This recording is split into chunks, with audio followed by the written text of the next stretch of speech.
So this is my Ricoh GR. I said in another video that this is one of my favorite cameras ever, so I figured I would make a video about it. I got the original GR, the one with the 16 megapixel APS-C sensor, back in early 2015. That's about a year and a half after it was introduced. And I had to say, even though I used it on and off in the street and I did make a few photos that I was happy with, I don't think I really appreciate it for what it was. I would take it just as an extra camera. I like that it had a big sensor, that it was so small, but I didn't really kind of quote-unquote learn it closely. It wasn't until a trip to Spain in 2018, late 2018, when I totally fell in love with it, because I started using it basically every day. Also in 2018, a bit earlier, a few months earlier than that, we adopted a new dog, a second dog. His name is Pepe, and Pepe was a very shy dog, and he wasn't used to a number of things, one of them riding in cars. So now, what am I telling you this?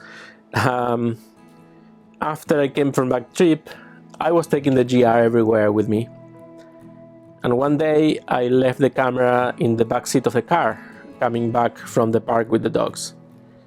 And Pepe was not yet used to riding in cars too well. Now he does it, now he's a pro. But at the time he wasn't, and he threw up on top of my GR. And that killed the little camera. The lens would not come out ever again. Anyway, I tried to get it repaired, it wasn't possible to repair, so by now I love this camera, so I replaced it right away. I got this GR II. By the way, that was the last camera, this was the last camera I bought new ever. I've been buying used cameras since. That's another video I should make. Makes no sense to buy, don't buy new cameras, buy used. Let someone else pay for that new camera tax. Anyway, this is the same camera as the original GR, 16 megapixel sensor, same sensor. It has Wi-Fi on top, and it has some small changes in the interface, but nothing huge. Basically the exact same camera. This camera has changed the way in which I shoot. At least with this camera. It's a much more fluid experience for me now. I carry it like this. I compose and shoot from the side, not from the hip, but I guess from the side of my face, or here.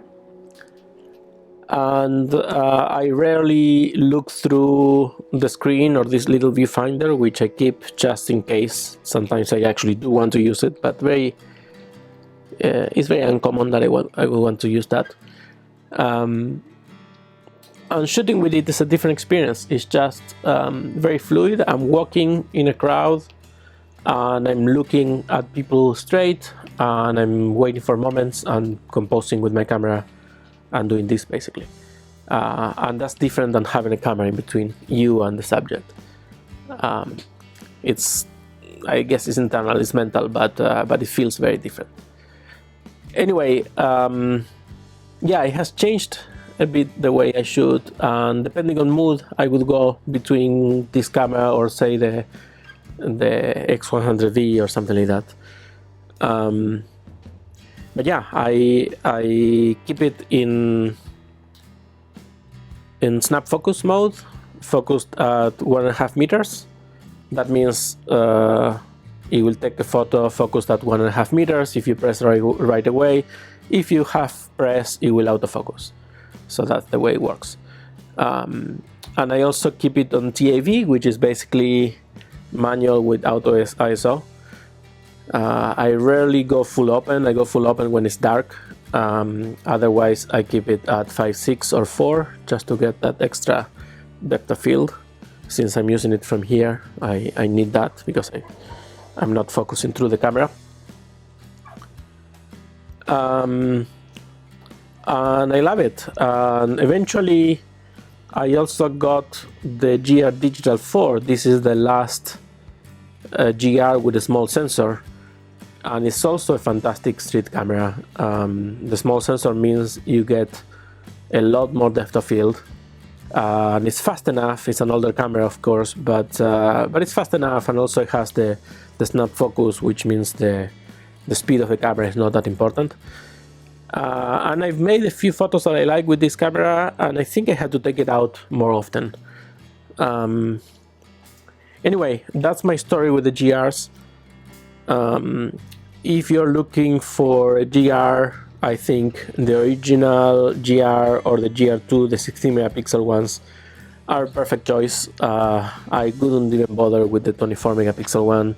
I'm sure it's like a fantastic camera as well, but these are plenty good, all the tool you need to make photos in the street. Anyway, I'm going to leave you with some of the photos I made, and for more of those, there's my website, juanvillar.com, and until the next video, cheers and goodbye.